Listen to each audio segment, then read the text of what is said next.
दर्जो पहिरियों सबक 15 मासात ॾांहुं ख़त सिंधु नगर 2 जून 2002। प्यारा भाउ रमेश, असीं हिते ख़ुशि परसन आहियूं। उमेद त तव्हीं बि ईश्वर जे महर सां ख़ुशि परसन हूंदा। तुंहिंजो ख़त पढ़ी ॾाढी ख़ुशी थी। तो लिखियो आहे त गोबिंद जे शादीअ ते तूं ईंदे, मासड़ मासी बि ईंदा, ॾाढी ख़ुशी थींदी।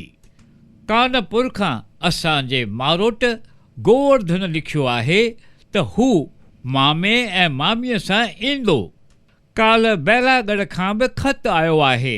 उतां पुफड़, पुफी, फुफाट कमला ऐं फुफाट गोपाल ईंदा।